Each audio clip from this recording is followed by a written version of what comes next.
Selamat siang para netizen dimanapun kita berada. Salam inspirasi bagi kita semua. Nampaknya sangat disayangkan pernyataan-pernyataan dari Budi Ari begitu kan ya, sampai-sampai bocor ke publik. Padahal ini rapat tertutup, rapat internalnya sendiri begitu kan. Maka kemudian saya melihat bahwa ya Budi Ari justru menghancurkan Jokowi begitu. Kenapa? Coba kita lihat saja reaksi dari pendukung-pendukung Presiden Prabowo Subianto hari ini begitu. Dia tidak tenang dengan pernyataan-pernyataan Budi Ari begitu kan ya.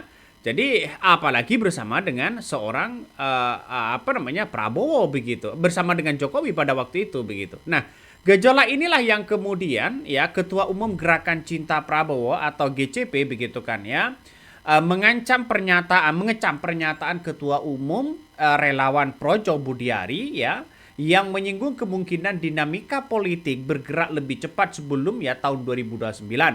Menurutnya, ya pernyataan-pernyataan tersebut telah mengecewakan para pendukung-pendukung Presiden Prabowo Subianto. Makanya secara tidak langsung bahwa ya kenapa Budiari kok berbicara seperti itu? Walaupun di internalnya sendiri sudah mengatakan bahwa berbicara seperti itu kan menurut saya tidak layak begitu kan. Kenapa tidak layak? Karena ambisi kekuasaannya sangat muncul begitu. Apalagi digadang-gadang pada waktu itu Jokowi mau 3 periode. Justru menghancurkan Jokowi sendiri dan Gibran. Kan sekarang kan sudah ketahuan dong begitu kan. PSI ya apakah masih mau mendukung Projo begitu? Masih mendukung pernyataan-pernyataan itu? Secara tidak langsung ya karena mungkin ya Projo Budi Ari ini mungkin sudah ditolak di mana-mana atau bagaimana, tapi yang jelas pernyataan-pernyataan sangat mengecewakan sekali dan kemudian mengandung reaksi provokatif begitu terhadap Presiden Prabowo Subianto karena mengatakan bahwa apakah kalian siap mengatakan bahwa di tahun 2002 sebelum tahun 2029 ada sesuatu hal yang kemudian bisa tanda kutip pelengseran misalnya, ya dijawab siap begitu. Itulah yang diinginkan. Nah, itu kan pernyataan-pernyataan yang blunder begitu. Coba kita tonton ya. Budi Ari bersama Bapak Joko Widodo maupun rekan-rekan lainnya yang mereka mengatakan bahwa mereka tidak cuma mempersiapkan pergantian pemimpin Indonesia tahun 2029, tapi bisa jadi bahwa kemungkinan besar pergantian pucuk pimpinan ini terjadi sebelum 2029 ya. Tentunya postingan ini sangat mengganggu para pendukung Bapak Prabowo Subianto, di mana selama ini Bapak Prabowo Subianto sangat menghormati, menghargai Bapak Jokowi maupun Saudara Budi Ari sendiri ya. Tapi justru balasan yang mereka sampaikan adalah pernyataan yang menyakitkan hati, menyakitkan perasaan dari kami para pendukung Prabowo Subianto ya. Kalaupun pergantian pemimpin itu secara konstitusi yaitu tahun 2029, mungkin kami bisa menerimanya sebagai keputusan politik ya. Tapi kalaupun pergantian presiden dilakukan sebelum 2029, yang jelas itu melanggar konstitusi ya. Apalagi dilakukan oleh orang-orang yang selama ini dihormati dan dimuliakan oleh Bapak Prabowo Subianto ya. Pak Prabowo selama ini merangkul, menghormati, menghargai semua mantan presiden termasuk Pak Jokowi maupun mantan menteri Budi Ari. Tapi ketika kami mendengarkan apa tanggapan politik dari Saudara Budi Ari, kami merasa kecewa dan kami mengatakan bahwa kami seluruh pendukung Prabowo siap pasang badan untuk membela, melindungi, serta menyesuaikan program kerja dari Bapak Prabowo Subianto ya. Dan saya kembali lagi berkali-kali saya katakan bahwa saya sebagai Ketua Umum Gerakan. Nah, itulah yang kemudian disampaikan oleh pendukung Presiden Prabowo Subianto. Makanya kalau kita ambil benang merahnya begitu kan ya, ini kan soal sebelum tahun 2029, soal percepatan itu. Maka hati-hati Presiden Prabowo Subianto. Bisa saja di sekeliling Presiden Prabowo Subianto lebih parah dibandingkan dengan pernyataan-pernyataan Budi Ari.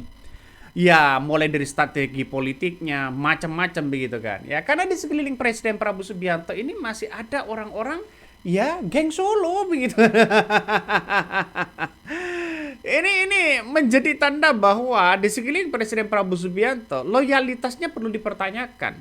Karena dulu Budi Ari siap begitu kan ya ketika ketika bersama dengan Presiden Prabowo Subianto. Nah, bukan dipecat ya, diganti begitu kan ya, dan pada akhirnya dia sudah mulai bergerak sana sini begitu kan, bermanuver sana sini, tapi kan tidak ada yang laku begitu. Budi Ari kan tidak laku begitu kan. Ya, loncat sana begitu kan ya.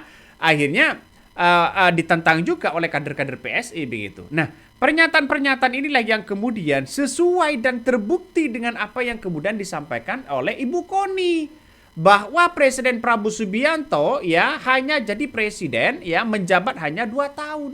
Nah, pernyataan-pernyataan ini bisa saja itu terbukti begitu kan ya. Bisa saja terbukti begitu. Ya, karena apa? Karena kita lihat saja mayoritas sekarang ini kan di sekeliling Presiden Prabowo Subianto kalau berbicara soal loyalitas ya perlu dipertanyakan juga begitu kan ya. Ya bahkan ya Projo ya sudah Budi Ari sudah menyalakan mesin politik begitu kan ya, makanya antisipasi pemilu tahun 2029 bisa saja begitu. Makanya pernyataan-pernyataan Budi Ari ini ya, karena ada samping ada Jokowi di sampingnya, bukan tidak mungkin ini akan menyinggung kesiapan para pendukung Prabowo yang kemudian digadang-gadang bahwa akan 2 periode begitu, akan Prabowo Subianto akan mencalonkan lagi begitu. Tapi coba kita lihat saja apa yang disampaikan oleh Ibu Koni begitu ya. Emang Pak Prabowo ini bakal jadi presiden berapa lama? Jadi rencananya 2 tahun. 3 tahun berikutnya diikuti oleh Gibran. Saya langsung bangun, sebentar Pak Rosan. Jadi akan 2 tahun, lalu langsung diganti oleh Gibran. Pertanyaan gua bodoh aja nih. Lu yakin Prabowo dibiarkan hidup oleh Jokowi 2 tahun?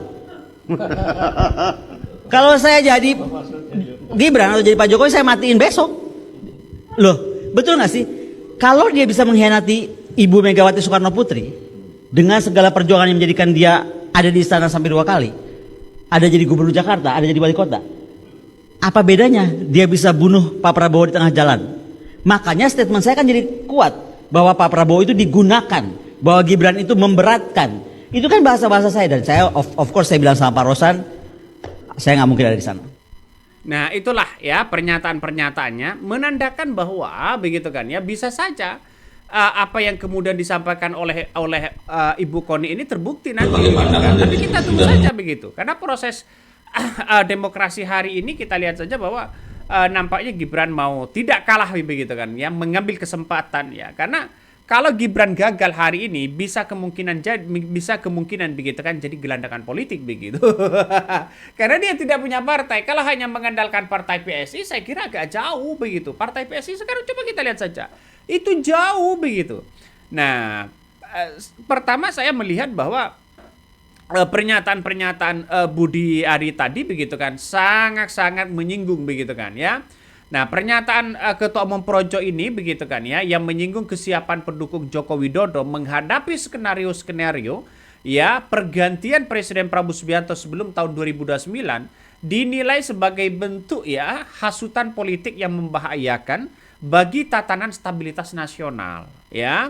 Jadi artinya apa? Artinya mengkritik keras boleh-boleh saja begitu kan. Tapi muncul spekulasi-spekulasi percepatan pergantian kepemimpinan di tengah pemerintahan Presiden Prabowo Subianto, ya banyak yang kemudian menilai bahwa pernyataan tersebut tidak etis dan sia-sia dan merupakan hasutan politik yang berpotensi begitu kan memecah konsentrasi ya publik serta merusak stabilitas nasional atau stabilitas politik Presiden Prabowo Subianto. Ini coba kita lihat saja begitu kan ya. Kalau hanya ingin menciptakan kegaduhan yang tidak perlu begitu kan ya, di tengah upaya pemerintahan merealisasikan program-program strategis kerakyatan ya, juga ia mempertanyakan motifnya apa ya, dan menduga banyak yang kemudian para pengamat-pengamat menduga bahwa ada agenda politik terselubung, ada kepentingan-kepentingan politik begitu. Makanya yang saya katakan tadi bahwa jangan-jangan demo ini begitu kan, yang menyuarakan soal perampasan aset, jangan-jangan 90% bisa ditunggangi ya kepentingan-kepentingan politik begitu. Artinya apa? Artinya membawa narasi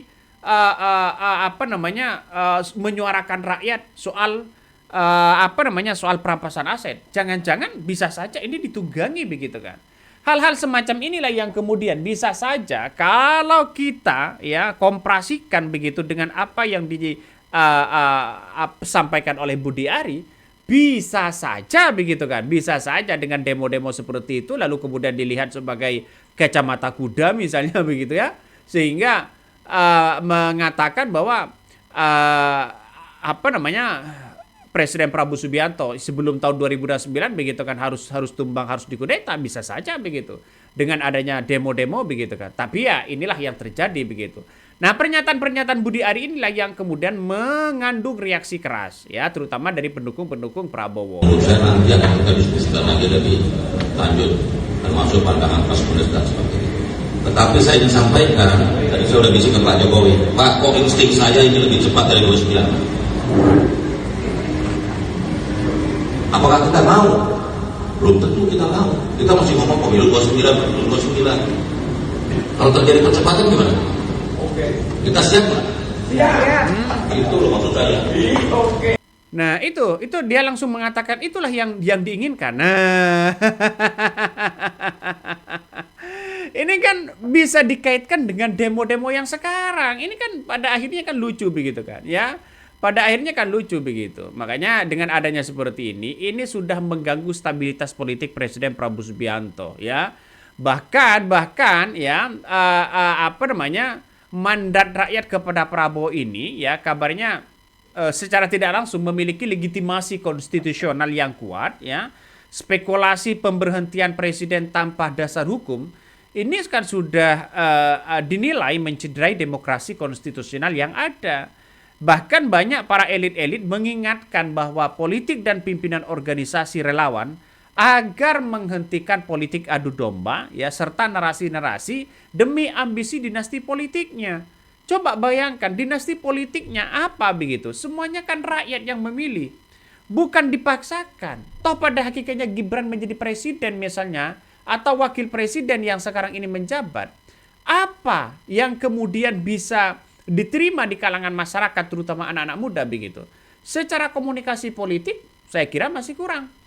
Secara sat-satnya masih kurang begitu. Nah, Indonesia itu harus punya pemimpin yang kuat, pemimpin yang bisa bernegosiasi dengan negara lain begitu, ya, untuk bisa memajukan ekonomi kita begitu kan. Tanpa ada ya dipaksa untuk masuk di dalamnya tapi tidak tahu dalam kondisinya. Siapapun yang memimpin tapi tidak tahu begitu kan ya cara memimpinnya atau leaders yang kuat begitu, maka tidak bisa untuk membangun bangsa dan negara kita. Ya hanya omon-omon lah.